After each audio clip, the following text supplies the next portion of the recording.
What it do?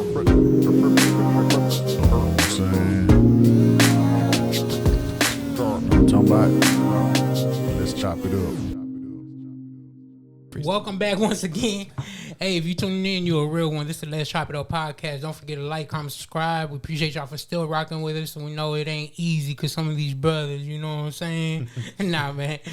Today, man, we blessed, bro. We have our brother. He came all the way from Virginia. Nah, nah, man. 2 up. Right? 2 up, 2 down. I'm surprised, right? Because last time I talked to him, he's like, quit calling my phone. I need me time. This is me time. Yeah, that's all I remember. Yeah. Nah, I'm like, He told you once. He told you twice. He told you 3 times. I sent text messages and that's another. I was like, it is what it is. Nah, man, we blessed today, and man, praise God, right? Because this brother be moving in the city, and it's not music for him. You know what I'm saying? If you really follow him just on the social medias, he be putting in work in the kingdom. Matter of fact, if I'm not mistaken, I believe he's taking he's coming back from a break that he took. He took a hiatus for about 3 years, right? But we'll get into that. But the way we normally start off, it's your brother Mo, my boy Whiteout, my brother Crazy Chris, What it do? and your boy Austin Love. How do I get so high? Hey. How to control. That's some new stuff, huh? Yeah, that's some new. That's what you was working on your me time? I say it started kind of when quarantine hit, man. To be honest, I put out my first album at the beginning of 2017. I released it on my birthday. With much love, put out my first real album, and then I just started traveling and doing shows after that. And I realized I got into motivational speaking heavy, and I was like, bro, I kind of was traveling and doing so much performing that I wasn't even worried about creating new music. I'm going to all these new places, and they don't know my stuff like that. So I'm like, why continue making music if I already got what I need? So I was just in heavy travel mode, and then 2020.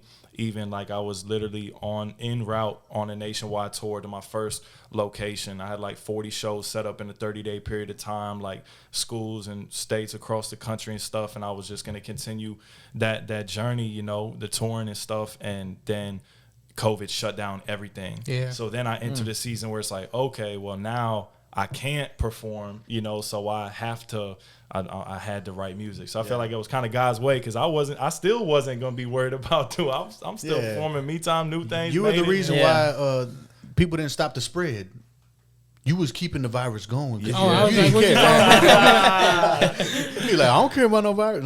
Now my barber, low key, man, he thinks I brought it to Texas because I was sick with the flu before, like right when COVID, right before Matter of fact, he started coughing when he walked in. Right? Low key, man. Hey, we had to cut this, bro. I haven't tasted anything in about a week, bro, so I don't know what's up.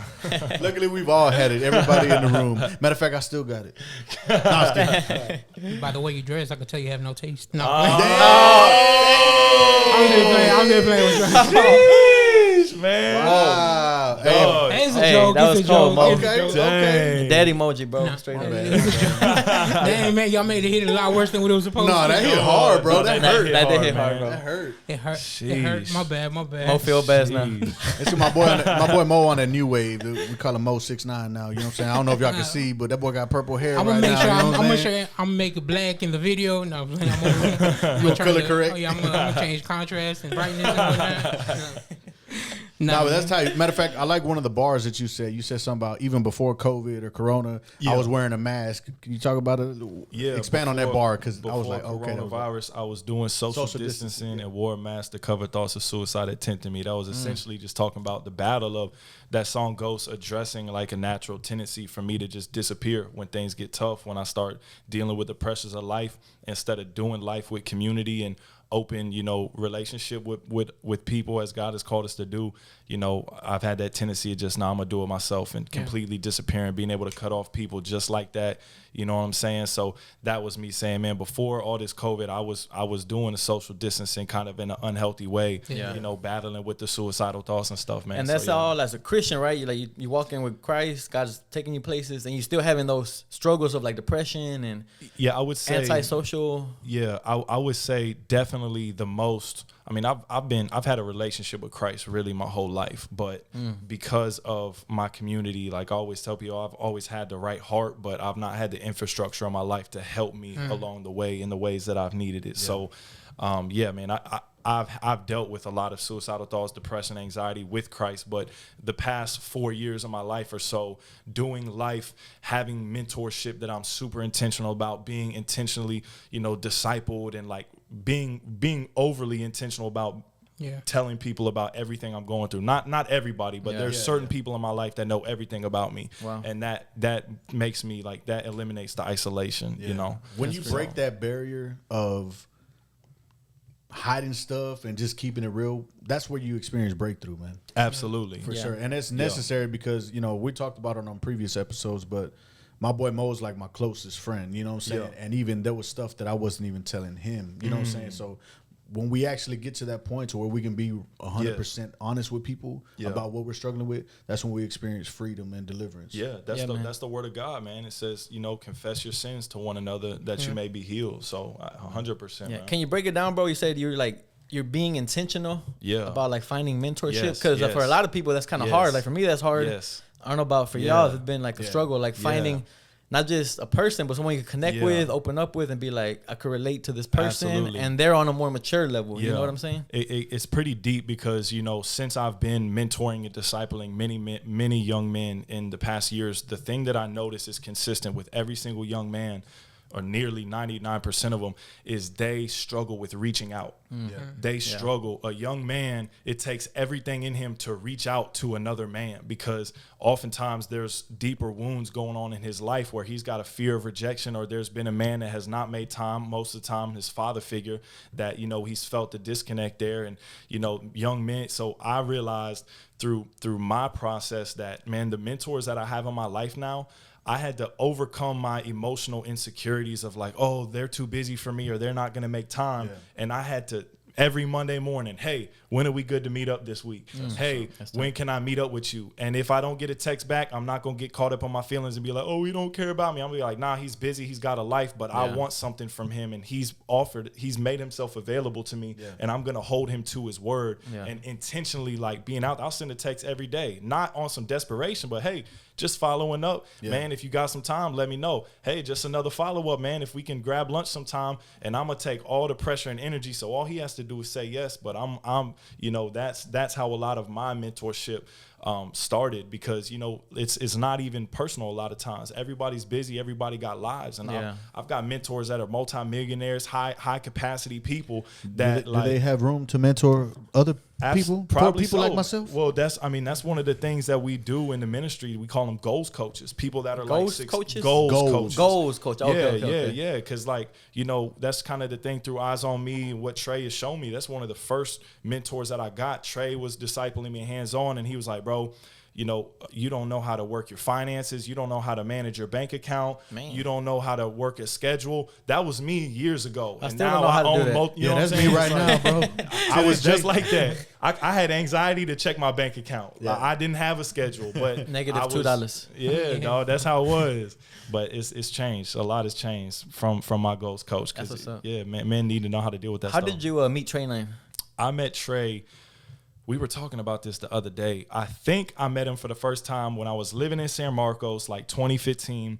And somebody told me about a studio, Barron Studios in Houston. So I would drive 3 hours back and forth every weekend to go to the studio. And my boy Justified was like the first person that I connected with out here in Houston. I sent DMs to like 100 people because I didn't know anybody. I was like, hey, I got this project I'm working on. I'm recording in Houston. Would love to just network and meet. And I sent that text to like 100 people, and Justified responded, and I ended up connected with him. And then one day he ended up at a Hip Hop Hope. I saw Trey there. We didn't really connect. It would be months later, maybe even close to a year later, that I ended up moving to Cypress, Texas, sleeping on a futon of a producer named Cam Taylor in Town Lake, and Trey was over recording, and I was sleeping on the futon in the studio. So I walk out the shower one day. He sat down on you? Literally, Trey's in the room recording, and I walk in. I didn't know somebody was over. That's like my room where I sleep, and I got a towel wrapped around my waist, and I'm fresh out the shower, and Trey's like, what the heck? But after that, he he actually going on here? What kind of studio is this? Yeah. But what's crazy about him is he pursued me, like, because Trey is high capacity as well. He's got tons of people pulling at him. Oh, for but sure. like, it's weird, and he says this is different because he multiple times put himself out there and was like, yo, we should connect. And I was very hesitant at first, but he really pursued me. How did you end up in Texas, right? Yeah, Texas. So take us all the way from, back. You're from Virginia, right? Yeah, born and raised in Newport News, Virginia. They're out there, trust me. But nah, man, I was born and raised in Newport News, Virginia. When I was 20, the fast forward mode, born and raised, amazing Christian family, but still just went my whole different route, dealing with identity issues. Ended up getting caught up in the street life. I was 21 years old. I had left my, 9 to 5, making $15, $16 an hour. I left because I was selling drugs, making a lot more money doing that, running the streets, robbing people, just doing the whole street life thing. And I ended up finding myself, I got robbed one day. And I went through some crazy stuff, shootouts, police almost like arrested, like just crazy stuff. I'm blessed to be alive and not spending my life in prison. But yeah, I went through some crazy stuff, ended up getting robbed. And man, I found myself 21 years old, no job, no money. And then God put one person in my life that lived in Texas, invited me out here. And I was just like, man, I got to get out of here. So right before I turned 22, I drove 22 hours. I had like $150 in my wallet by the time I touched down in San Marcos. Slept on the floor of a 1-bedroom apartment for 6 months, started hosting tables, then started working a manufacturing job, making enough money to record a mixtape on the side, driving back and forth to Houston every single weekend. Just started opening up for Paul Wall, Tory Lanez, Waka Flocka, Slim Thug, like, seeing like, oh, wow, this could actually be bigger. Yeah. And then just through multiple, years of character building and development, God has got me to a place where I finally feel like, I'm at a new level of just really knowing my specific purpose and just not living like with a lot of comparison towards other people and stuff. So that's still a new process for me that I'm leveling up in. Did you know you were going to do music like before you came to Texas? Like, did you already have aspirations of wanting to do music? I did, but they were new. So I started rapping for the first time when I was like 19 years old. Now I grew up playing drums and beatboxing, so like it's not like music was new to me. Hip hop culture, you know what I'm saying? I was engulfed in it, but I didn't actually try to write a rhyme and spit till I was about 19. So about a year and a half of that was kind of secular, me just going through it. And then I was like, oh, well, I'm going to do this for God. And then I kind of moved out to Texas, and that's when I got serious about it. What made you be like, I'm going to do that for God? Because I went to I think it was the album release party, Lost in Lanier. I think you were giving like a testimony, but you were talking about something with drugs, guns, and a fast food joint. That's all I remember. You were working at a fast food joint or something?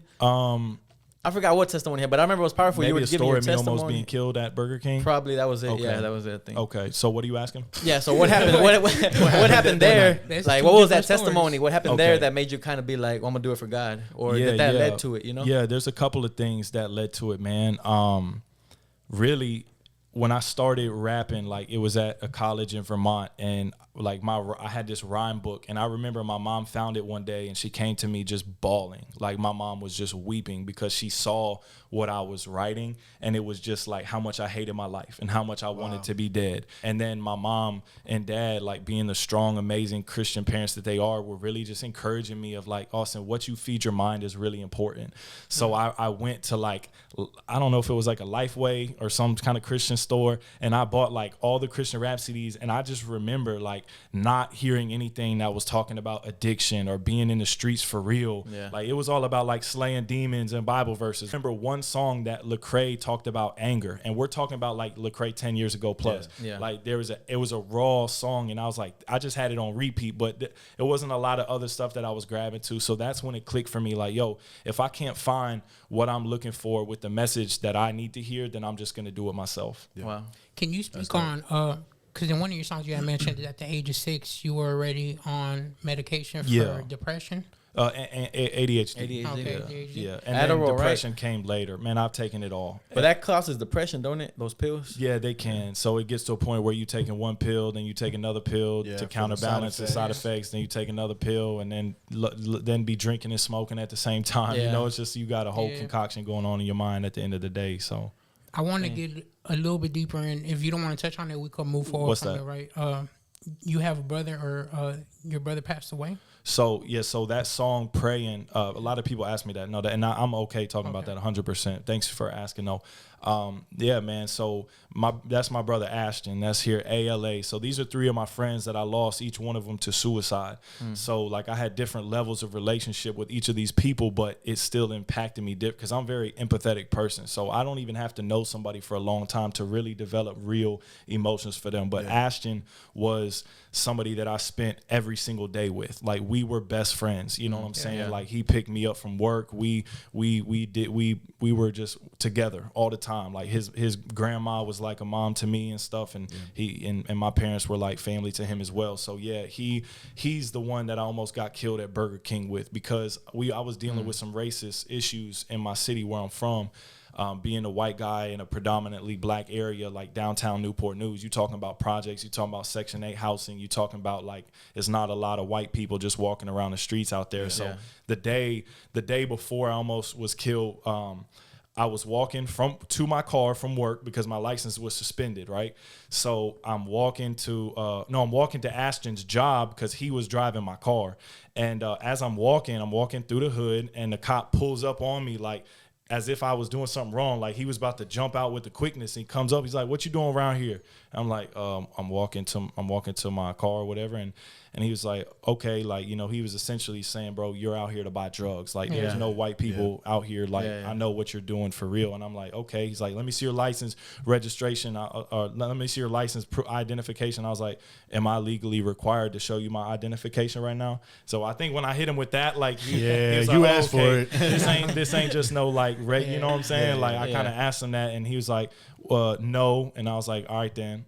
You know what I'm saying? And he kind of left, but he pressed me, you know? Yeah. So then the very next day, it's crazy how the enemy set this up, because the very next day, Ashton, I'm like, man, I need to get my license back.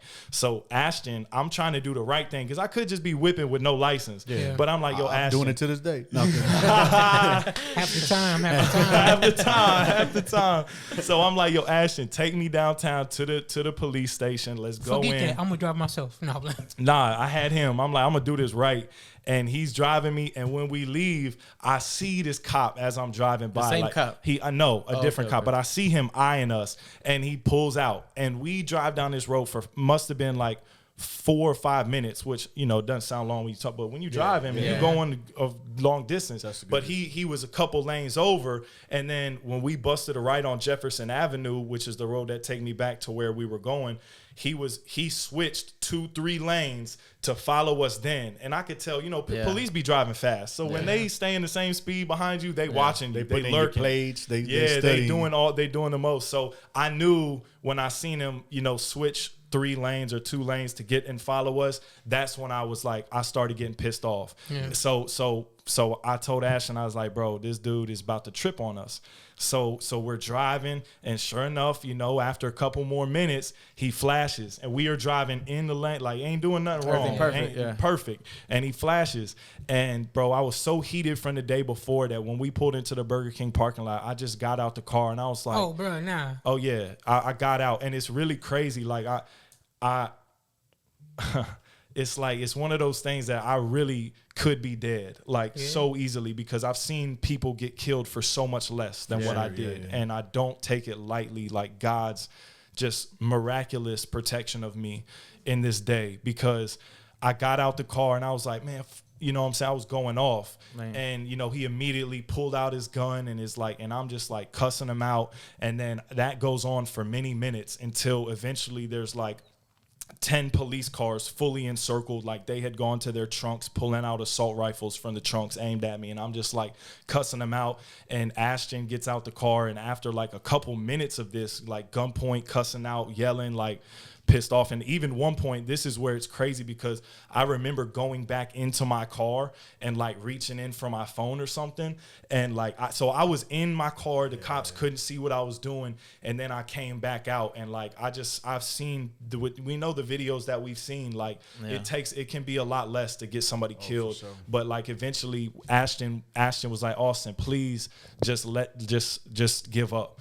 so Ashton was the first to get on the ground and let them come arrest, and then I finally did as well. And they spent about an hour and a half searching our car and claimed that they found a little speck of weed somewhere. And they say the reason that they pulled us over was because we had a little hanging tree in the rearview mirror. Wow. And then I go downtown to the magistrate that night, and this is where I see that cop from the day before. He walks in and he said, I knew it would just be a matter of time before I seen you in here. I knew I'd see you in here soon. It was the same cop that accused me, you know, and the cop that arrested me that day, he said, man, he said something along the lines of, man, I wish I would have shot you, bro. He's like, you know how close I was to killing you? All you needed was like a hoodie and some Skittles. This was close to like the Trayvon Martin stuff. And this was a white guy, you know, so I dealt with racism from a lot more white people being around black people than, because, you know, that's just kind of how I was raised and stuff. So yeah, that whole situation played a heavy part of my life. Hey, and it's crazy because we had spoken to Vaughn, and he had an incident where he had a run-in with the laws. Also Vaughn won. It's just crazy to me because in my head I would never think about doing anything as brazen as anything close to what y'all did. When the laws roll up, it's like I know the drill. Yeah. You know, sorry, officer. Yeah. Take my wallet. Yeah. Look, man, there's 20 pounds in the trunk. Just take it back. Get you a cut, I don't know about that. I don't know about that. There's 20 Bibles in the trunk now. 20 Bibles. 25. No, that's crazy, bro. That's crazy. Yeah.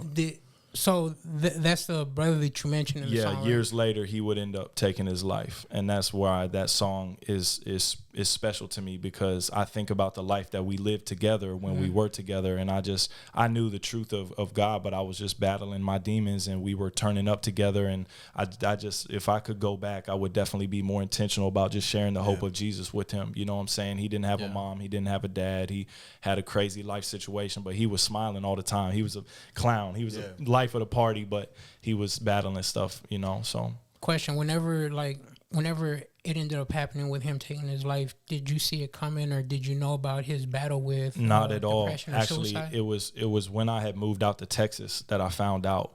So that's what's crazy is, like, you know, I ended up moving away, and it's like I got away from the life, and it's like he didn't, you know what I'm saying? So when I found out, I scrolled, and I remember the day I was actually at Trey Nine's house. I was living with Trey Nine or something, and I remember seeing like the post, and then I pulled up. The first thing I do is always like pull up text, Instagram messages, Facebook, and I got him, and I had voice memos 45 minutes long, and just us freestyling and stuff. You know, I listened to all that stuff. So that's when that song, I was like, nah, man, I'm finna write this song for real. So yeah, and that's at the end of the song, I do bring it to like a positive note.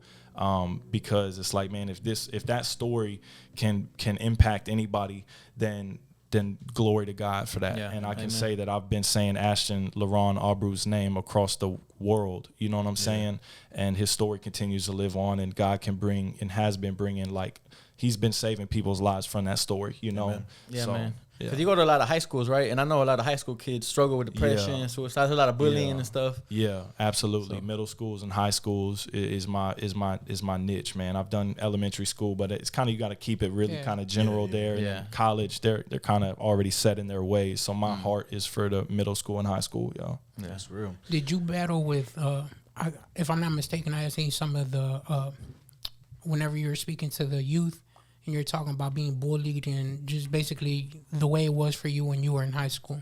Yep. How many of them like relate to you on that level? How many of the people I speak to? Yeah, the youth, like, let's say a percentage. How many of them come up to you afterwards? Because another thing you guys said is very hard for people to actually speak about it. You know what I'm saying? And be bold enough to. Yeah, I would say a lot for, and I think it's for this reason, because it's not like I'm the socially awkward, like weird looking, standout dude, like. That I wasn't. Well, nah, I'm playing. No, you right. You had to tell. I set it up on a tee for you, bro. I'm not mad. It's like, but you know those people in school that, like, you can kind of tell that they're just socially awkward, and they, like, they probably deal with getting bullied and stuff. Like, I was not like that in high school. I was like the super popular varsity athlete, underclassman. You know what I'm saying? Well, like 7'2". You know what I'm saying? So it's like. But that's where the soccer flip prodigy. Is. It's like the people, low key, but it's like the people that are in that socially, like, awkward kind of phase, they can relate to me because of the heart of what I'm talking about. Yeah. But then it also challenges and relates to the person that might act like, or it might look like they have it all together, but they really don't. Yeah. So I think that's what allows me to kind of reach the popular varsity athlete, and also the kid that would claim to be just weird and sit alone at lunch. You know what I'm saying? Yeah. Like, I get messages of, hey, you saved my life from both of those demographics of people. So yeah, and it's tight because you dress fly. You know what I'm saying? So thank you, man. Yeah, I'm trying to bring it back. You know what I'm saying? Hey, my boy shooting slugs. I mean, I had to shoot it somewhere else. You know what I'm saying? But no, I mean, so it's normal popular kids ain't gonna talk to these kids that battle being bullied and stuff like that. So having somebody who looks like or is a cool kid, you know what I'm saying, to even give them the time of day or even speak on personal issues that you went through, it speaks volume to people, because a lot of the people at their school probably won't even give them the time of day. Facts. And even if they are going through depression, they ain't gonna share it with nobody. Yeah. So seeing somebody like I like how you said that, because you can hit both demographics. Yes. Both people can receive from you. So that's Absolutely. pretty dope. Yeah.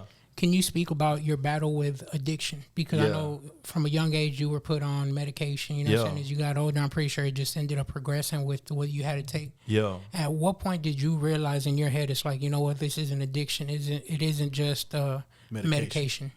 Yeah, man. So I've come to a place where, one of my mentors, Gil, has walked me through a process of realizing that a lot of things that I've done in my life have been a medication, a form of trying to medicate what is a deeper wound in my life. So I've come to the conclusion that, we're always going to have this natural tendency to run to the wrong things to fill the void, right? And like my type of personality, like, I got a racing mind, I'm high energy, so I could get addicted to anything. You know what I'm saying? But it's like, water. Like, I need my water, dog. Like, you know what I'm saying? Like, I need that H2O. Yeah, he's too old. But essentially, it's like, man, anything that I'm running to, I think I just heard about this in a sermon. Anything that I'm running to before I run to God, I think that's just an unhealthy place to be. And I don't know that it even has to be like a hard drug. You know what I'm saying? Even like relationships, and even I was talking about this yesterday. Even like even a mentor sometimes. Like, I've even gotten to a place in my life where it's like, when I go through a rough trial, am I first thing trying to be like, oh, let me call my mentors, or am I actually going to God and then going elsewhere? So that's where I want my heart posture to be, is just like, no matter what's going on, I want to not run to any kind of medication. I want to run to Jesus. And then if there's things that he's put in my life to help me after that, whether it even was anxiety medication or mentors or this, that, and the third, it could be anything. I don't that. As long as it's second to Christ, Keep paying first time God. Yeah. So there's a lot of kids, man, like, they struggle with ADHD. Yes. But I was watching like this whole documentary. I don't know if it's true, correct me if I'm wrong, that they were saying that they invented that to sell medicine and get kids addicted. And like, when I had a job, I was working with a bunch of college kids in Kansas City. Hey, same thing with obesity. No. It ain't real, bro. They invented it, bro. I'm really skinny. They lying. The doctor been lying to me for 20-something years. No. I feel that. That was a lie. Devil, use a lie. No, but for real though, like, people get addicted to Adderall, right? Because I would be like at work, and it was like a traveling job with a bunch of college people, right? Yeah. And like, these girls would be like, "Hey man, I'm out of pills," and then she'll tell the other girl, and then she'll be like, "I'll give you some." And then they'll try to keep it on the low though, but I started realizing, like, man, they're popping Adderall, like. Oh yeah. And then I saw this documentary where people get addicted to it, and the doctors put them on since a young age, and then people commit suicide from it. They get depressed. Yeah. They need it to like perform, because after they can't even think right. Did that happen to you, or did you like had experience with that? I think I to touch on your point about, is it made up? I think there's two sides to it, maybe even more. But the two that I want to touch on is, like, one is, I believe that there is a very real possibility that a child can be born with a chemical imbalance in his brain, in his mind, that will, kind of lead him to be hyperactive or have some kind of deficiency there. You know what I'm saying? Like, there's real medical there's a real medical problem that could be there. But then the flip side of the reality is I do know that we live in a country driven by money, and I know that the pharmaceutical business is insane. So I think there's a lot of times where it's like, every kid, what kid is not hyper? Exactly. You know what I'm saying? Yeah. But there's like a fine line between, because what I was told about me being a kid is like, okay, you've got hyper kids, then you've got super hyper kids. And I was like up here, you know what I'm saying? On some different type. Like my very first week of kindergarten, my teacher said, Austin is on that level. Like he needs medication ASAP. You're talking about a seasoned kindergarten teacher that deals with kindergarten. So I was on a different, but I do think there's a lot of kids that probably the doctor's like, hey, let me just give them medication, or the parents think there's an easy, quick fix to just get them on a pill. Yeah. And then that can have a lot of negative side effects to it. And I do think that there's been like a lot of I think there is a chemical imbalance side to my mind, but then I also think that there's been a lot of damage that has been done because of all the stuff that I have put in my mind for 15 consecutive years of my life, from age 6 to 20 or 14 years. So it's crazy because as the years have gone, I see it brought up even more and more with kids. You know what I'm saying? I remember when I was a kid, it's like it wasn't a frequent thing. You know what I'm saying? You might have that one or two kids in class, but now it's like half the class is on something. You know what I'm saying? Like, and even for myself, when I was in elementary battling depression, you know what I'm saying? But I never thought to myself as like, oh, I'm depressed. I just thought it was like, oh, this is life, you know what I'm saying? But it's crazy that some people get exposed to medications and then it becomes something where they become dependent on. And going back to the idea of God, you know what I'm saying? It's like, it's sad that they put that in their mind to a point where it's like, this is what you need and this is all you need. You know what I'm saying? And it becomes to progress over time. For sure. No, and I think, you hit it right on the head when you said that some people were born with a chemical imbalance. The majority of the people, I don't know what documentary you're talking about, but the majority of the people are boys that have ADHD. 100%. So, I got 3 boys, and my 2 older boys, the doctors, the teachers, everybody, hey, they got ADHD. And I was like, man, I rebuke you in the name of Jesus. You got ADHD. You lying, we got Comcast. And you ugly, miss whatever your name is. But again, I'm not against any kind of medicine. And I was like, we'll give it a try. One thing that I told my wife, I was like, nah, we're taking them off. Is the boys, they're boys. They're hyper, you know what I'm saying? They're crazy. They're full of energy. But they couldn't focus in class because they're too busy playing around. And then so they give them these pills, and then all of a sudden they're drained of energy. They're just like zombies, bro. I remember seeing nothing. I remember seeing my oldest. He was in the back seat after school. He was like, and I was like, yo, and he was like, I want to go to sleep. I'm tired. I'm like, damn. And so I told her, I was like, babe, I'm sorry, but we got to cut this off, like, because I don't like this. Like, it's not them. You know what I'm saying? So they were truly like zombies. So. He still struggles in school, you know what I'm saying? But, he's organic. But he's him now, you know what I'm saying? And I just feel like teachers got to do a better job other than just expecting everybody to learn at the same level. You know what I'm saying? Everybody's different. Everybody learns differently. I think he needs a little more attention, you know what I'm saying, from the teachers. But as far as just giving out medications to everybody that's a fix-all problem, I think that's weak. But that's what we're at as a disclaimers, society. We're not doctors. Right, for real. Actually. I had a pharma.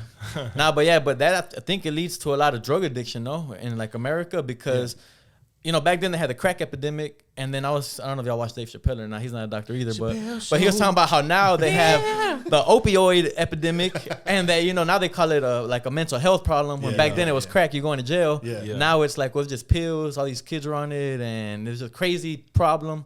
But it kind of leads to that, and I can see how that leads to depression, suicidal thinking, and stuff like that. I had a cousin that, like, to this day, still, from when we were little kids, I remember I would tell him, too. He took the Adderall as a kid. And we were, like, 18, and he was, like, smoking cigarettes back to back. He's like, man, I didn't take my pill. I need my pill. And I was like, and I told him, I was like, bro, you don't need it. It's all in your head, dog. He's like, nah, I need my pill. And I was like, damn. You know what I'm saying? It's like some crackhead symptoms, you know what I'm saying? Like, but it's true. You get dependent on it. Like, take this Tic Tac. No matter what it is, if you do it every day, and you do it first thing you wake up, that's your ritual. And what's the thing that everybody does when they wake up, though? Brush their teeth. No, the fart. Check their phone. Check their phone. I knew you was gonna say that. And this is you want to talk about addiction? When I go when I go to schools, I started asking people, yo, look at your phone statistics. Like right now, pull out your phones. That's scary. And I'm telling you, the longest in a 24-hour period of time that we have in a day, tell me how a high school girl spent 17 hours on looking at her phone on, it was either like TikTok or some random, like some social media app. But that's the point, is like, dude, everybody is addicted right now. Like everybody is addicted to their phones. You got people just feeling in their pockets. You can't not leaving the house without the phone. It's like, I'll turn back around. Dang, how do you do Checking for 17 likes. hours though, man? That means she only slept 7 hours. I'm saying, bro. And if that, you got Not to do only other that, stuff she too. ain't go to school. No. Be in school. You know what I'm saying? So Yeah. I was just making that point. Like everybody, we live now. Why we see depression rates skyrocketing?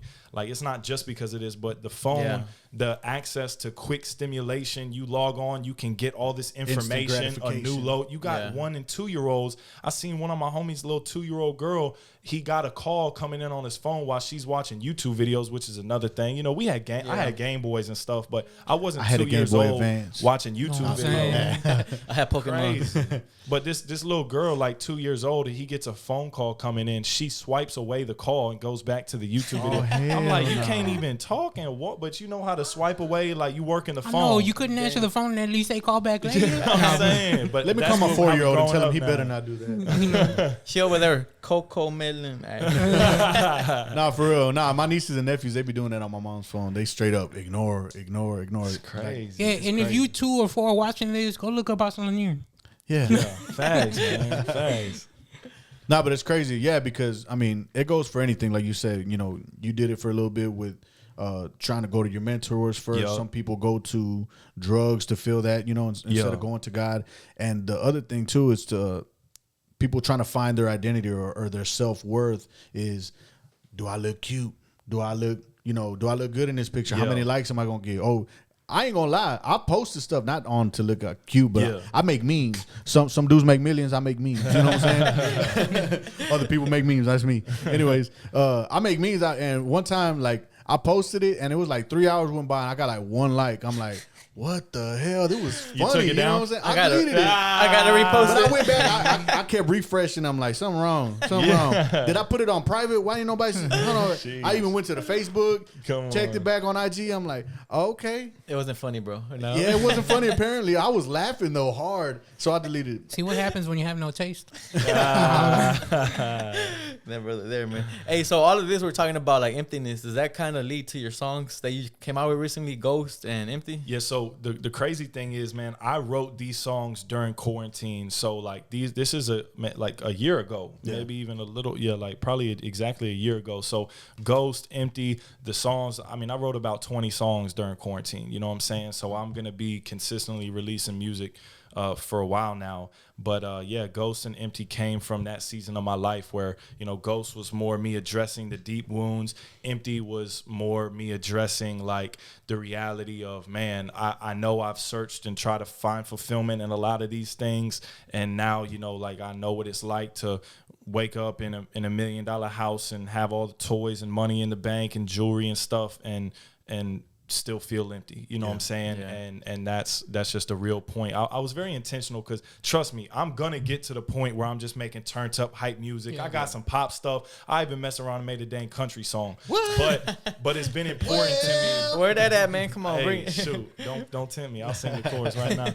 But it's like I've been intentional about the songs that I release in the order because I want to lay a foundational message before, because it's about the message for me. And I want, you know, to be able to get to that, you know, hype, turned up stuff. But first, I got to be obedient to the message God has put on my heart. So, Quick question. You had left a voicemail for Angelica. Did she ever hit you back?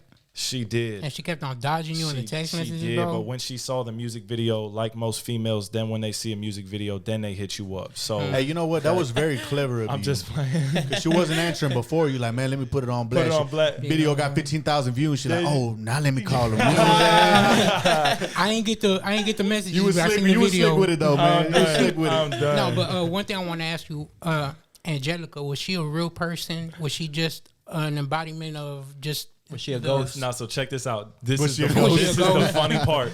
There has been like I wrote a song called Shawty that was on my first album. It was made for nobody. There's not a single female that was in my mind when I wrote that song. I swear to you, it was. Say it was Angelica, listen, bro. now listen. It was just like, man, if I had a female, what would I sing to her? And that's how I wrote Shawty. So Empty. I don't know who it was that I was trying to reach out to, or maybe a couple of people I was trying to reach out to a year ago, but they wasn't hitting me back. Yeah. So like when I wrote this song a year ago, I don't even remember now like who it was. So when it come time to shoot the video, I'm like, okay, I need a female to like play as if she's ducking and dodging me. Like I don't even know who to do. And I'm talking to this girl Angelica in real life, and I'm like, hey, like, how about you? So I call her to like, I got my videographers over at the crib, and I call her to say, hey, I want you to like not answer the phone when I call you. And well, she didn't answer off the rip. And I was it was like, natural. Oh, it was One natural. take, Babe, the video's over. You can answer now. Hello. It's been 2 days. The video's done. We're done. They got the shot. They got the shot. Nah, so we did. And yeah, man, that's who's with me now. So obviously she called me back, you know what I'm saying? So Oh, man. yeah. Shout out to Angelica. Shout out to Angelica. You know what I'm saying? All you got to do is make a video. No. Yeah, if Nah, you ain't getting no play, make it a music video. You know what I'm saying? It can go Put one the or two name. ways. You know what I'm saying? That's crazy though. No, yeah, that song was a little. It gave me some Drake type vibes. You know what I'm saying? I was like, okay, the boy in his feelings. You know what I'm saying? Yeah. But it was real on pretty much like. Cause you're texting a group message and everybody's like, oh yeah, date night with my girl, whatever, and you were like, man, you know, I want that, you know what I'm saying? Yes. So that's something that's real as a single person, you know, and as a Christian single person. I don't think we've never talked about it. I know me and Mo talked about it. You ain't never experienced it, bro. What you mean? When y'all start dating? As soon as I got saved, boy. No, Exactly. no, it worked out. Yeah. But It was a month. no, yeah, but it's hard. You know what I'm saying? It was a hard month. It was hard regardless. Cause The hardest month of my Christian life ever. Nah, but being a Christian person and trying to live right for the Lord and being single and being young. Yeah. How has that been since And for the past few being years? on the road doing shows, because we're Christian, and just because you may be doing Christian shows, quote unquote, you know what I'm saying? Yeah. Doesn't Why necessarily you say quote unquote? What you mean? No, because there be people from the world that come in. It's not always a Christian show. You know Going what I'm into saying? schools, they ain't Christian schools I'm going into. Yeah. And the reason I ain't trying to necessarily bring up schools, because I'm talking about like being on tour, like girls trying to. Oh yeah, it's real. Basically, what I was saying is like with you doing all these shows and outreaches and everything, it's not saying that it's not only saved people coming, it's people that are lost and in the world, and you being a young upcoming brother in the music scene, and like my boy Elo said, you're very photogenic. You're You very said photogenic. I think he said you're cute. yeah, with you being so photogenic, aka cute, to my boy. I'm done. Sus. No, I'm playing, but That's very sus. Don't cut that out. Shout out to Elokes. If you do, how do you deal with women trying to come at you? You know what I'm saying? Yeah. And trying to set apart what's real, and then the ones that are just really trying. Because you said like they come at you for the jewelry because they see you doing things. Yeah, man. It's a journey, bro. It is not easy, man. It's been one of the biggest battles that I've been fighting for over 20 years of my life. You know what I'm saying? Just fighting for sexual purity, man. I started losing that battle at a very, very young age. And I started medicating. I started trying to fill the void through affirmation with females and just, inappropriate sexual relations. Like that's a very real part of my life and my testimony. And it's not anything that I'm ever gonna just be like, oh, I've arrived and I've overcome that. Like I think every man needs to stay on guard and be intentional about fighting that. And that's kind of where it's like, okay, obviously I find my go-to strength from Jesus Christ, wanting to stay planted in the word of my relationship with him, but then also having a real infrastructure set up in my life with accountability, with people that I meet up with, you know what I'm saying? Like people that I keep it real with. So yeah, man, it is tough, and it does get tough, especially traveling. Like I live 22 hours away from my family. I have no family here. I go do all this stuff. I travel. I've seen the world, and I don't have nobody just, haven't for 7 years, just been like able to just call somebody or share that moment. The Bible says, man, like, you know, it's not good for man to be alone. That's what God said. And he who finds a wife finds a good thing. So the past years of me being single, like the first couple years were just really me dealing with the heartbreak that I experienced from my last relationship. And then that kind of transitioned into, okay, now let me make sure that I'm building a solid enough foundation so that I can be the man of Christ and the firm man of God that I'm going to need to be a husband and a father one day. So it's just been a growing process, man. And I'm so thankful for it. A lot of people want to jump into that season of being with somebody when they haven't laid the foundation to be able to build upon. Yes. And then whenever that does come, you're on shaking ground to begin with. So it's like when it falls through, all of a sudden you're hurt. And instead of running to God, you run away from God and you blame God for it. And it's like you never built that relationship with God to begin with. You know Absolutely. Yeah, man. And I love that, man, how you talking about the accountability part. Because a lot of people don't really have accountability or even look for accountability. But I remember Pastor Jeremy from Hope City. I don't know if you know him, Jeremy Foster. Yeah, that's the homie. One thing that I learned. Best friends. Okay. One of the things I learned about him, though, was like he says, man, you know, like God put me on this platform and women come at him, you know what I'm saying? So he has accountability. Yes. And he's like, they ask me these hard questions. And when I feel tempted, I go and I confess to them. You know, because I was like, man, you see pastors all the time, you know, they fall into sexual sin or different things. Yeah. And many times we don't have that. Yes. So that's key, bro. Like that's very key, especially for young people and artists or whatever you're trying to do in the Christian walk. Yeah. So big ups to that, man. Yeah. Game. Yeah, it came from one of my favorite pastors, Matt Chandler. He says to be 99% known is to still be completely unknown, because it's like you either are fully known or you're not. And if somebody knows 99% of what you have done in your life, the enemy is going to attack that 1% and put that thought in your mind. Well, they know most of it, but they don't know this part about you. If they really knew everything, they wouldn't accept you. You know what I'm saying? So like I always say, I don't tell everyone everything, but I tell someone everything, because I can tell you there's a small group of people in my life that know everything about me. And that gives me the freedom to really feel like I'm fully known, affirmed, and loved, you know what I'm saying, on a physical level. Obviously God is there, but something about having a person that really knows your lowest moments and can still say, man, I love you and I'm proud of you. And sometimes that one person saying that in your low moment is enough to just get you through the hump, you know? Yeah, spiritual. It's enough to keep on going, When you don't want to keep on going, Sing it, bro. Come on.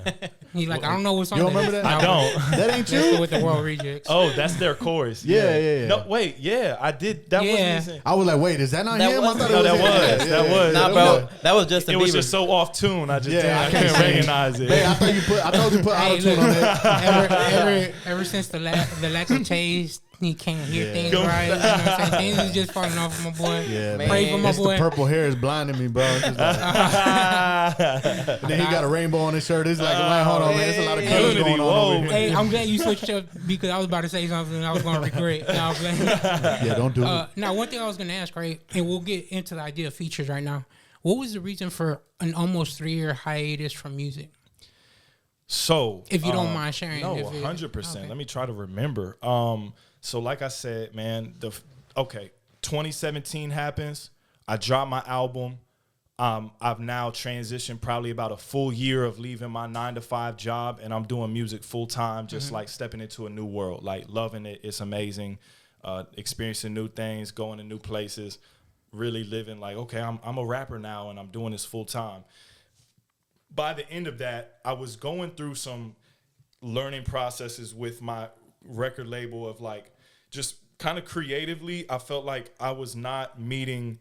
I just felt kind of like I was creatively restricted in some ways on the balance of business and the vision that God has placed on my life, you know, and there was people that were in my life that were helping from a financial perspective. And it's like, I felt like there was kind of a crossroads of where my vision was taking me and where people in my life that were like helping me out were trying to help me go. So I kind of was like, yo, I'm not really feeling this whole record label thing anymore. Like I kind of want to split away and just, I'm done doing music, to be honest. I wrote a song, Famous and Lonely. I was experiencing a lot, but I was still like just battling, you know? Yeah. So I came to the place at the end of, I think 2017 or 2018, where I was like, yo, I'm kind of done with music. Like, put out an album, I'll just let that ride. And when I was there in that place, I got reached out to by a television show, Rhythm and Flow, and I didn't even take it seriously. I sent it to my booking agent, as I do any DM that comes to me talking about some business or opportunities, and she wrote me for like 2 weeks. Austin, I really think you should do this. So I eventually sat down one day, like took an hour to send them performance videos, send them some YouTube videos, social media links. I did all that. And then like a couple weeks later, I got hit up and they were like, hey, we're coming up with a, hip hop little show and we want you to come interview in Houston. So I still am taking it as a joke. They tell me, go get a haircut, wear a really nice outfit and come out, be ready to be on camera, be ready to have an acapella and a song to perform. So I said, okay. So I went downtown. I go up in this nice hotel and I still am walking around. I start getting calls from like California people saying, hey, are you there yet? You there yet? I'm like, okay, people from Cali calling me. And I go to this upstairs floor and I walk around and a police officer greets me, HPD. He's like, are you Austin Lanier?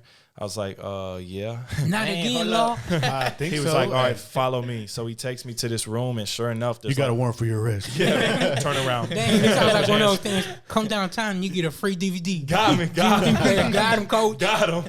But like, so he takes me to this room, the snacks and goodies and everything. And there's what kind of snacks they had? I'm kind of intrigued. Man, they had trail mix. Oh, they had the pretzel M&Ms. The name brand. It's got, I'm on a diet right now, bro. So just talk about food. It's cool. But it ended up being real legit. Like there was a film producer from LA. They had a little tripod on a little X. So Rhythm and Flow, that's the Cardi B. Yeah. What's his name? Yeah. Like a reality Chance show. the Rapper and T.I. Yeah. That's a dope show. I love that show. Yeah, so that Houston thing happened, and then at that point I was like, okay, this is real. You know what I'm saying? When I saw a police officer involved and I saw the LA person, I was like, okay, they really doing this. And she's like, well, thanks. Like we'll get back to you in Christmas time to let you know if you get through.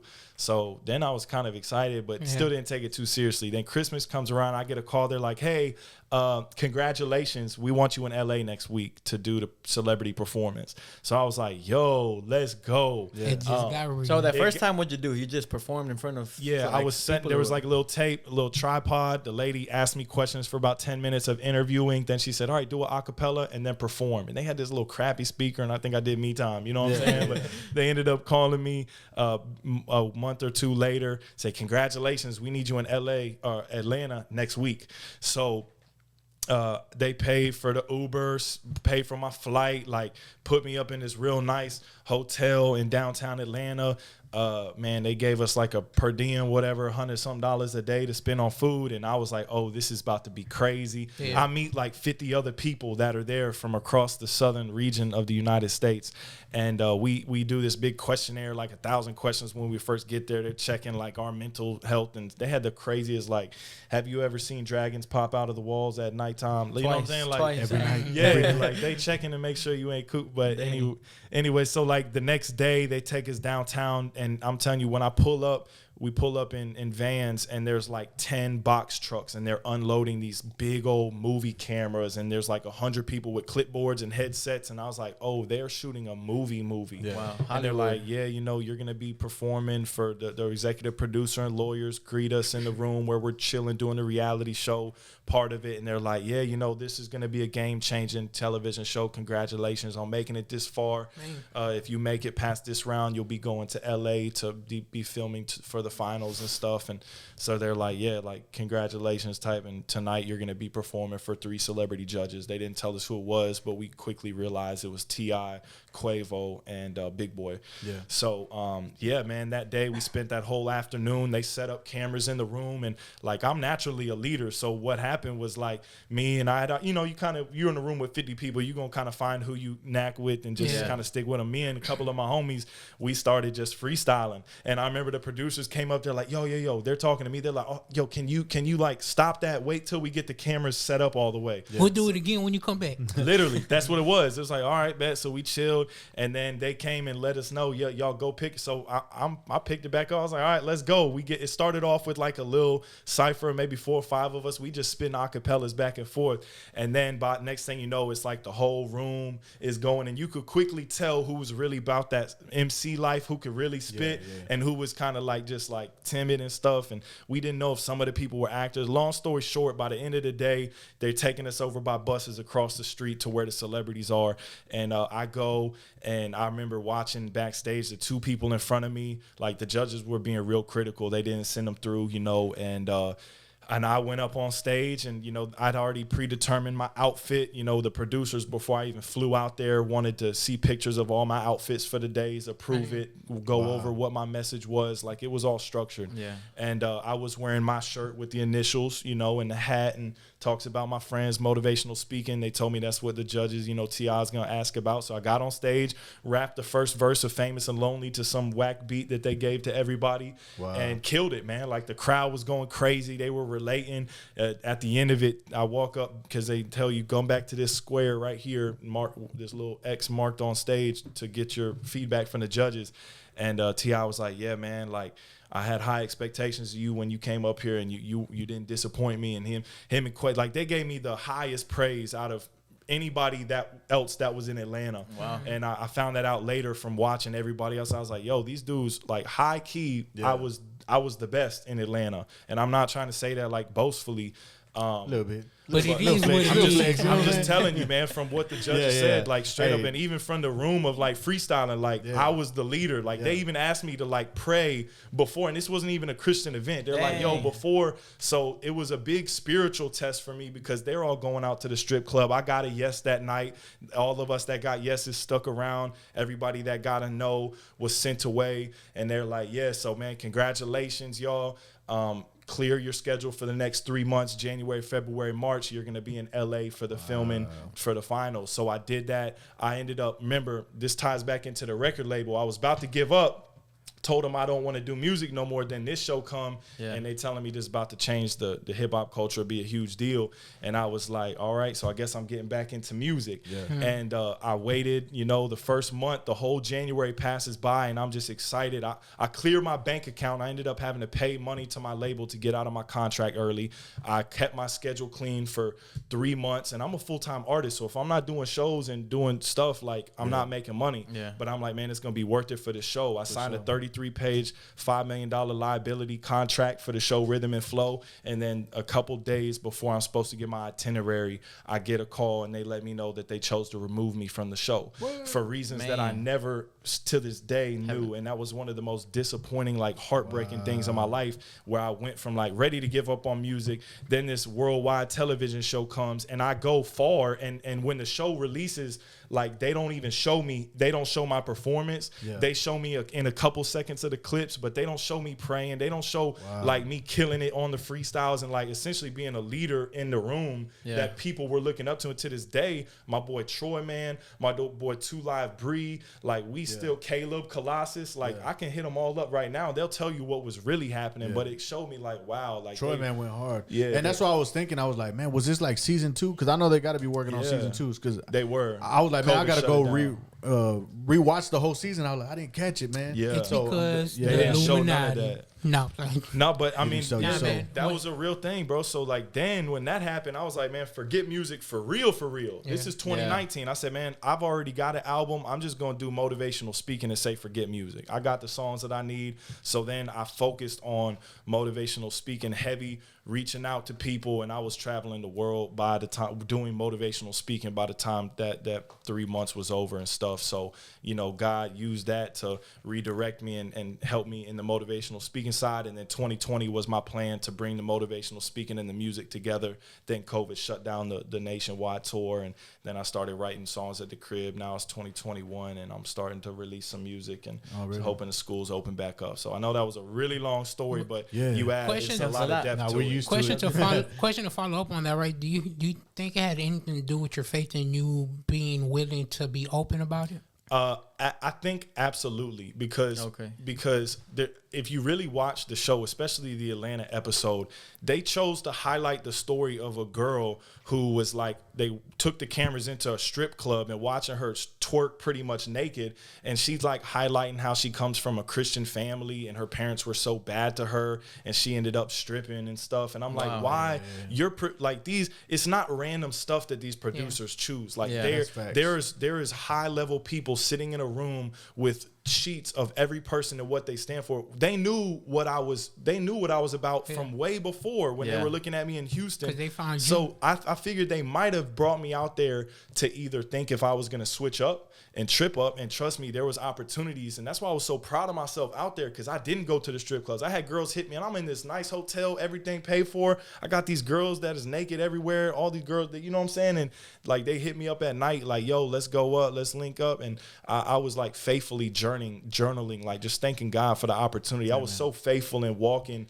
I felt like my character was ready. So when that happened, I was like, man, they must have just got mad that I didn't change up. And they're not trying to promote me going into schools and changing kids' lives. They trying to promote this girl who had Christian parents and now she a stripper. So let's show her twerking. That's crazy. You know what I'm saying? That's crazy, because like you would think that's motivational. That's gonna help the community. You know what I'm saying? That's gonna be a different view. Community, bro. That's true, man. It's true. Because other shows do that. Other shows show like motivational stories, like when you work this fitness shows. It seems and all perfect, that. right? But in hip hop, it's like kind of backwards. Yeah. You know, like they only promote destruction. They want the positive message without the reason for the positive message at times. There you go. Yeah.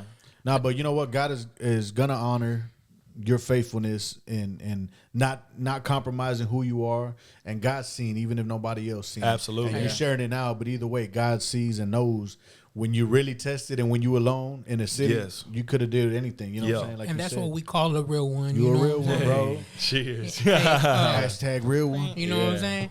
One thing I'll ask, right? Let's get into not the idea, but let's get into features. Yeah. You know what I'm saying? Real quick. I just want to ask, what did it feel like though? Because T.I., I grew up listening to T.I., you know what I'm saying? Like, Rubber Band Talk about a Man. little flip, bro. Come on. nah, look, hey, look, I'm from H-Town, but I'll say you like this. The real king of the Sorry, South. Lil Flip, but T.I. murdered your career, bro. It's a That boy, fact. Game It's over. a fact. that It's boy a ain't no fact. flip. You ain't no flip fan. Look, Flip hey, ain't I never grew fell up off. on Flip. He's still making music. He made a checkboard game or something like that, like recently. I'm like, bro, come on, you reaching. Anyways, I ain't say that one, bro. I was a fan. And Clover listen, Leaf G's, look, bro. No, when I was in 9th grade, I was selling bootleg DVDs and CDs. I was a hustle man, right? You know what I'm talking about? Anything you need, you know what I'm saying? But I was selling the What's Beef DVD, and it was Lil Flip versus T.I. Yeah, and wow. I even jammed the CDs. I had them. I was slanging them. I listened to them, and I'm like, T.I. just murdered that boy. I was like, not really trying to. I'm not. We're not gonna go too deep into it, but personally, I was riding for the city. I'm H-Town all the way, man. Lil Yeah, Flip. you got to, Look, man. I'm gonna say this, Lil Flip. If you watching this, he right. Hey, we're gonna have Lil Flip on the podcast, man. Y'all need to tag Lil Flip. Y'all gonna have to answer Lil Flip. It's Nah, all good. Lil Come Flip, through. Lil Flip had his hits, man. I ain't gonna hate. Hey, on that's him. a freestyle. And king, one bro. thing about Lil Flip is he was all off the dome, and that's one thing he took pride That in. was But Live at the Capitol? No. when it came down to battling somebody, T.I. was a whole beast. You know what I'm saying? And he wrote his stuff down. He was a whole beast. He was a whole beast. Hey, he's a whole beast. I am obese. Yeah, man. And so Lil Flip wasn't ready for that. Like T.I.'s talking about, I'm like calling him out on all kind of stuff, and then Lil Flip talking about, I just put 24-inch rims Yeah, on my that car. Texas You know what I'm flow. saying? Like it was like, bro, you battling somebody. You talking about your car. You know what I'm saying? Like, but He was in the anyways, battle didn't rapper. get the He was in the memo. battle but rapper. I still, after that, I was like, low key, I was jamming T.I. Rubber Band Man. When he first came out, I was like, oh, this boy go hard. What was it like? I know I can imagine just rapping in front of T.I. and having that boy say, well, look, expeditiously. First of all, I want to say, Literally. It's like that. It's like that. I had high expectations of you, bro, and you did not let me down. Yeah, Just he like made all that. of them. Metaphorically speaking, technically, no, I'm just kidding. I don't know. Yeah, nah, it's like that. That's how he talk, be. Yeah. What was that like for you, man? Dog, it was really a dream come true, man. Like I'm telling you. So what they did was like I got back to the X and I'm looking at them and the crowd's going crazy. So I already knew that was that. And T.I. starts off by saying that, and then How do you say it? just like you said it, and then Quavo chimes in, and Quavo, he Couldn't he understand a doing word his he thing said. too. Nah, he was like, who he reminded me What'd of? you say? He reminded me of he's like, he reminded me of Who was left off of Bad and Bougie? No, I'm dead. He was like, nah, who he reminded me of was Logic.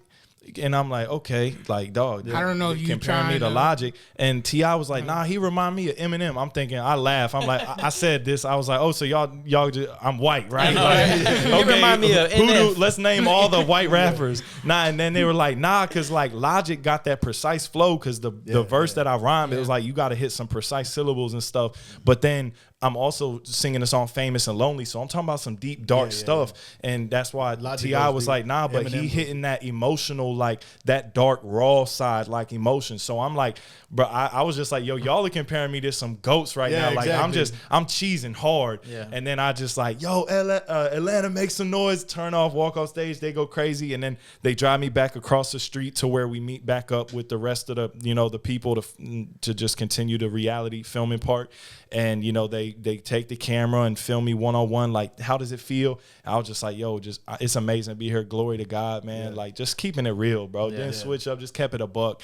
And it felt like a dream come true. Like, I thought that was, like, going to be it. But just like you said, man, I don't have a negative taste in my mouth because I've really come to the true belief that it's been a redirection in my life. Like, I don't think I really wanted what would have come along with that. And I think there's ways that would have probably hurt me more than helped me on the specific purpose that God has for my life. So that's a lot of the maturity that I've had to do, man. I might not have had all the fame and the riches that some people have got, but I've really gotten to a place where, man, I'm so secured in reaching even just the one, and I get to do what I love as I do that, and I know that I'm doing what God has called me to do, and I think that's more than any level of fame or riches that I can ever achieve, and I know a lot of people can have riches and fame and still not feel that. Big so I'm really blessed to be in the position that I'm in right now. Amen. Preach that. And I think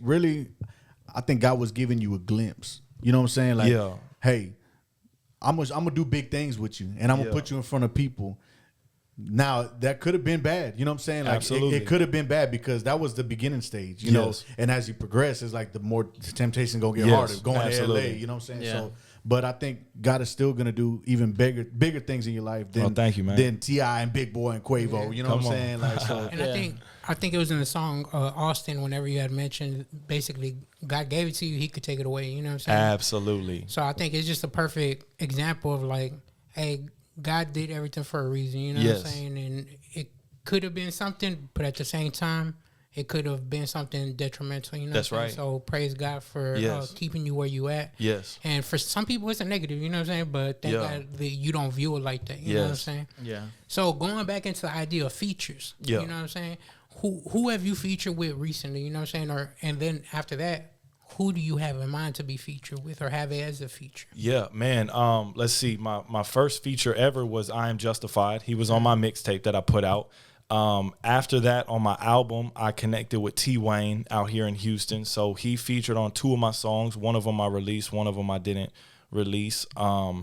And that was a cool little relationship for a while. I got to experience a lot just rolling around with him for a while, like meeting Drake and Gucci Mane, all these crazy things that he was doing. Because, you know, that song that he dropped, like, kind of blew him up, you know, like, so I was rolling with him for a little while. And then after that, who did I connect with? Pyrix. Pyrix was featured on the Jackson song. So, man, Pyrix, that he's got a great heart, and I love him to death, man. God has got a special place in him for my heart, and that comes largely from Trey 9, you know what I'm saying? And how's your relationship with Pyrix? My relationship with Pyrix is really solid, man. Yeah. It's always been genuine love, man. He like, man, you the only white boy flyer to me. That's what he always gets. You know what I'm saying? You know, Pyrix, high praise. Yeah, it is. I don't take that lightly from him, but he knows my heart, man. I never look at him any type of way from anything.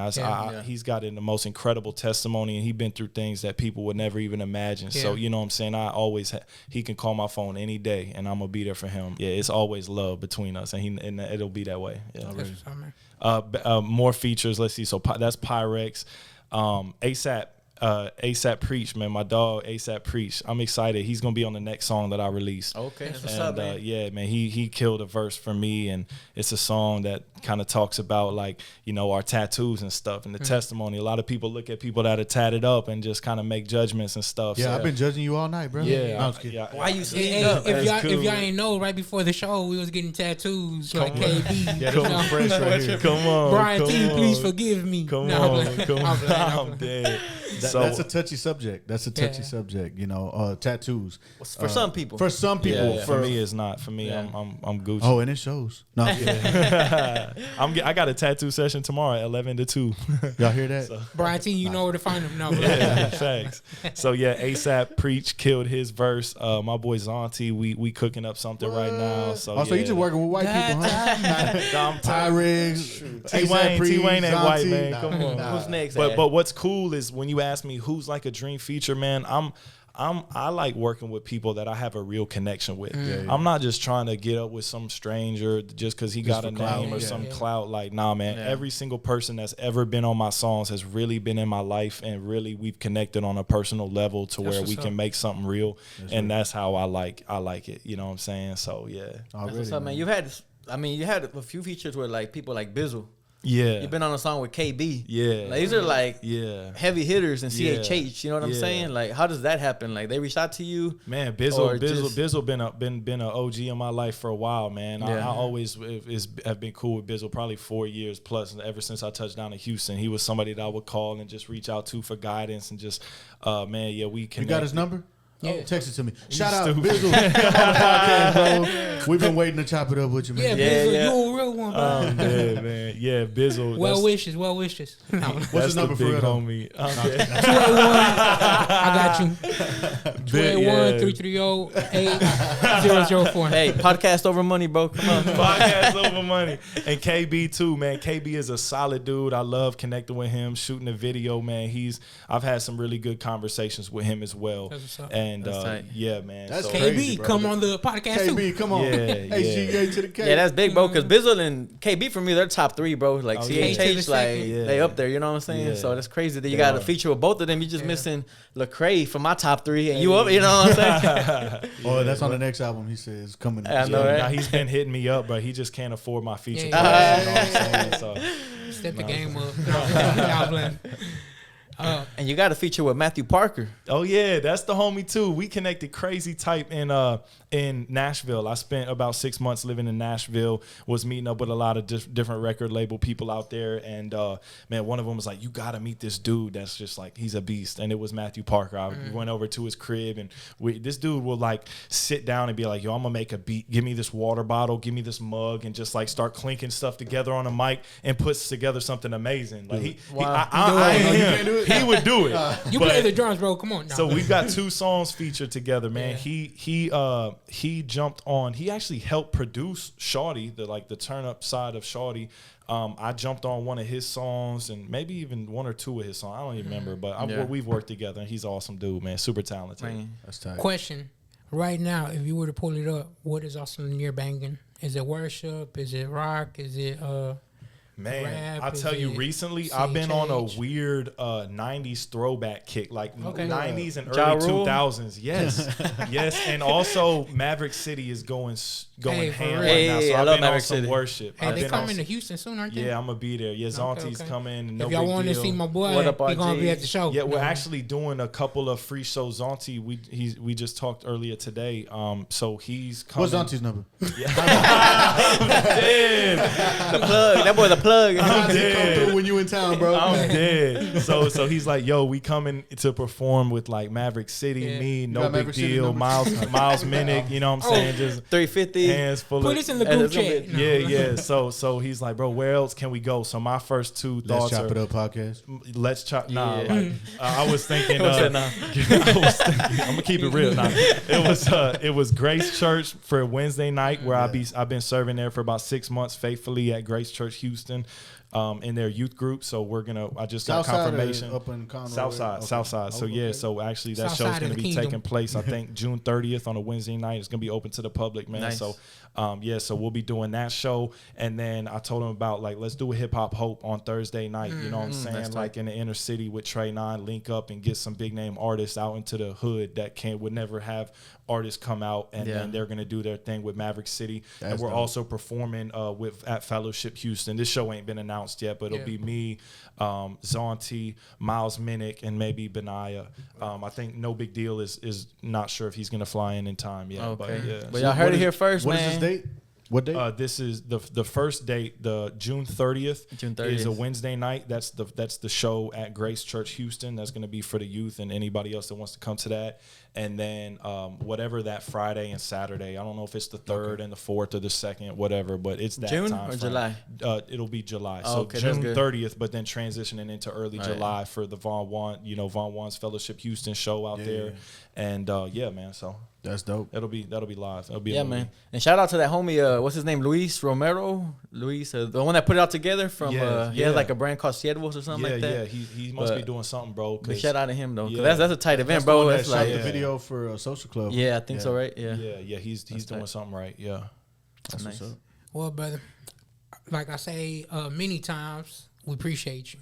It's been real, you know what I'm saying? Like, bro, the things you're doing. And before we even finish off, right, how can they reach you? How can they follow you? You know what I'm saying? Because you put in a lot of work. You know what I'm saying? I see you with the Eyes on Me ministry. I see you a lot with Train 9 and Hip Hop for Hope. You know what I'm saying? How can they get involved with any of that? Yeah, man. So, I mean, social media, bro, is a big plug. You've got Hip Hop Hope Missions, which is the social media. You've got Eyes on Me Inc., which is Instagram. You got Trey 9 online. You know what I'm saying? Any of these people that you search on Instagram, you're going to see Hip Hop Hope. What's Trey 9's number? Shout out to Trey 9. We're trying to get him on he's too. coming soon. Yeah, it's in the works. Okay, nice. So yeah, man, social media. You can hit me up on my personal cell phone number. No, I'm playing. What's your number, bro? 281-330-8004. I seen the hands go on the hips. I seen that on my peripherals. Smack. See if you catch this cup out the side of your peripherals. Come on, for real. My Instagram, A-Train Lanier. You know, I post a lot of stuff there, and you can look through my captions, see the tags, all the people I'll be rolling with and stuff. So yeah, that's probably the best social media. Already. Do you have any merch? I do, man, and I'll tell you, man, that's I've got the merch from like the old album. I can still got Me Time shirts, and you know, and I will probably always sell those just as throwbacks. But I am excited on getting some. I've actually got phone calls this week about some new merch that I'm gonna be developing and releasing. Probably with the release of my next song featuring ASAP Preach, we'll probably have a new merch line drop with that. Nice. So yeah, man, I'm excited about that. But that's in the works right now. So can you give us a sneak peek of what's the name of the song or what's the title? Yeah, it's a song called Testimony. And it essentially just talks about kind of dealing with, man, I know a lot of people judge because of the tattoos, but if you actually took the time to slow down and ask me about my tattoos, you would hear a life-changing testimony. Nice. And that's the heart of it. So ASAP was just a perfectly natural. We connected in a natural way. I don't even remember how, but like you probably got a tattoo from him. You know, I got actually Pyrix tatted this TCB on me, man. So yeah, before this sleeve was here, man, I was over at Pyrex's crib. I pulled up and I was like, man, tap me up. He got himself a gun. I was like, yeah, go ahead and do it. So I sat there, he tatted me up. So. That's what's up. If y'all need tattoos, hit up Pyrix. he'll do it. Hey, he got you. ASAP Preach, is he still tattooed? Does he still get tattoos? No, I thought whenever I remember He don't got no room. No. The nose. I remember he was a tattoo Christian artist. When I didn't know that. Back in the, well, really? Maybe I'm mistaken. Well, I'm learning. Google it. Hey, if he's wrong, ASAP Preach, you free to come on. You know I what remember. I'm saying? I'm pretty sure. Set the record straight. Because I remember people were talking about it, like, oh, how you gonna be a tattoo artist and a Christian? And he had his own. Yeah, well, he's homeboys with Brian T, so you know how he feels about it. I don't know. Back in the day, this was you know, when I first became a Christian. Yeah. So. I'm excited. That's my heart. Like I feel like tattoos? God has put me in a place where like I've kind of stretched people. Yeah. I don't mind being a guy that's gonna take the blunt of, you know, or the brunt of people like hating or judging. Take the blunt. I don't mind being the guy to take the blunt. Well, you know what? I'll take it. You know? That's one thing I forgot to ask, right? And I wanted to bring up. Yeah. Do you smoke weed? No. No.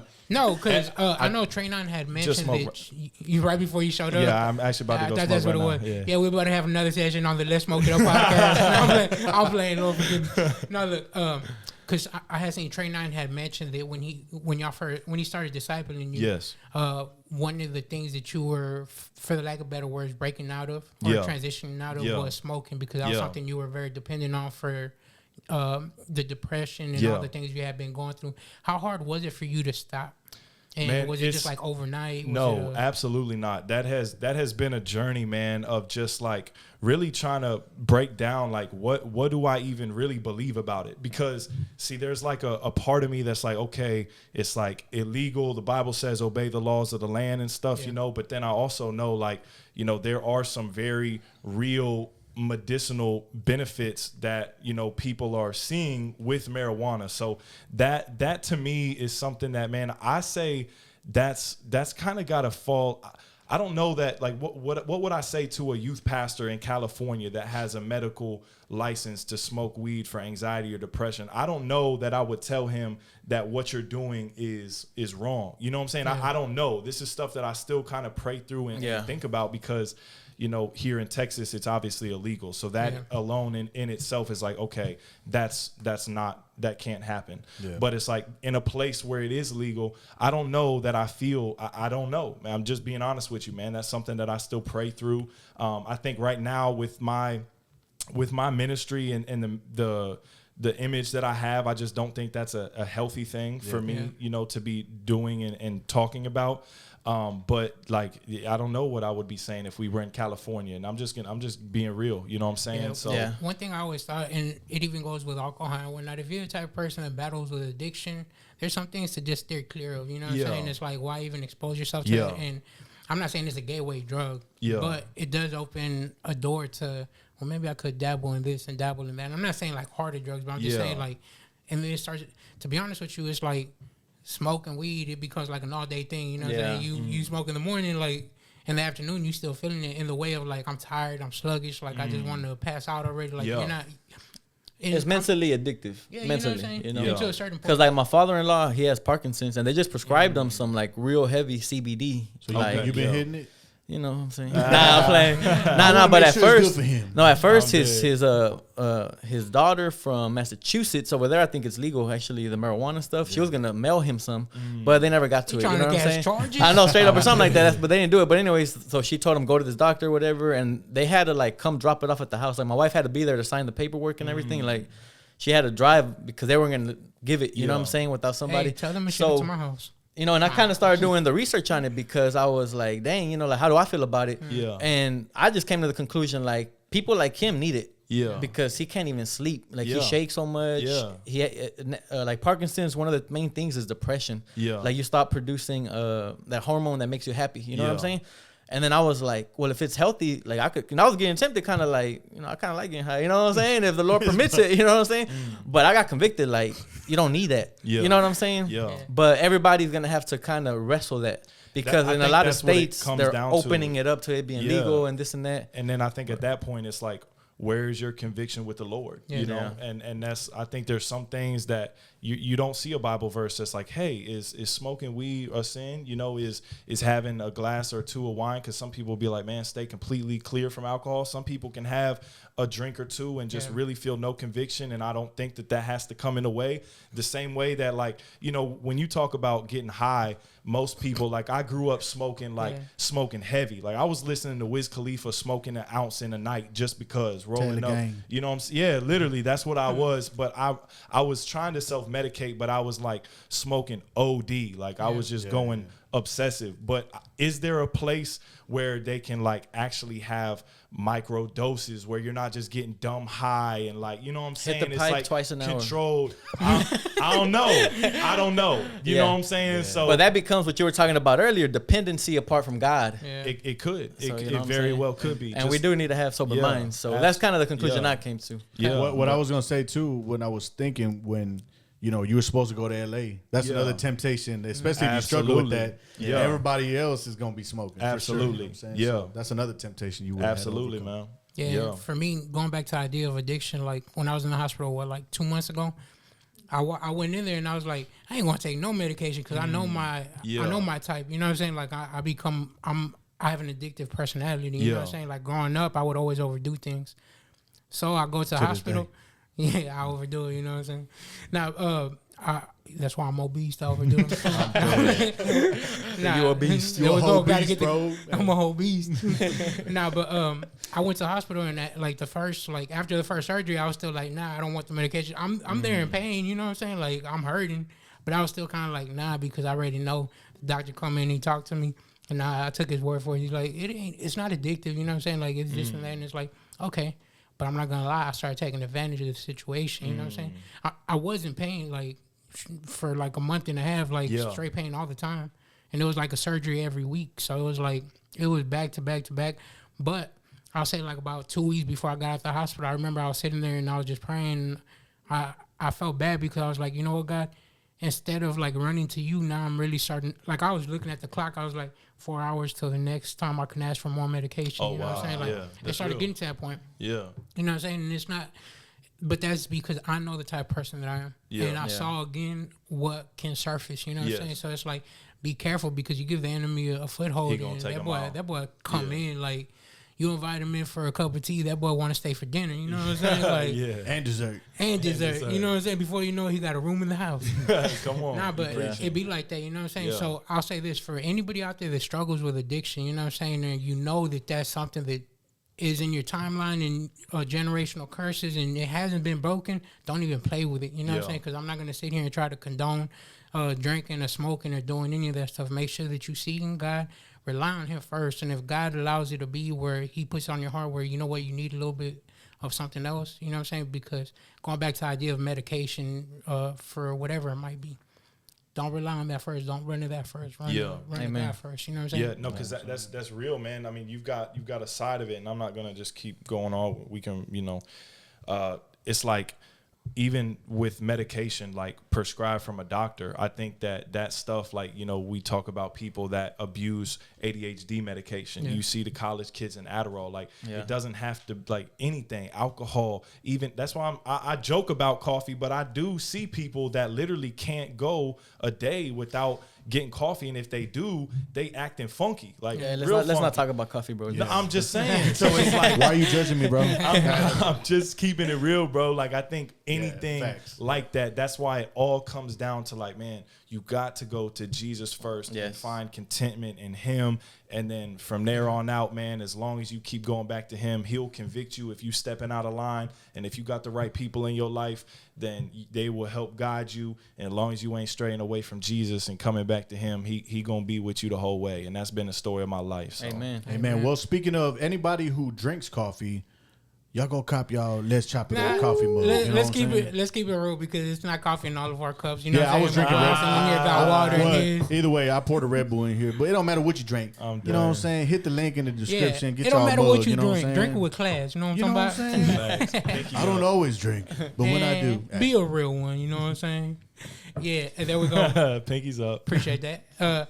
Don't forget to like, comment, subscribe. Once again, y'all been some real ones. If you still tuning in to the Let's Chop It Up podcast, we love y'all. God bless y'all. Gang, gang. Austin Lanier, appreciate you, bro. Thank y'all so much. I appreciate it. Thank you, brother. With that being said, y'all be blessed. Deuce. Peace. Y'all didn't look at the camera one time. Can we refilm that? Yeah, everything. The whole thing? All right. Let's chop it up.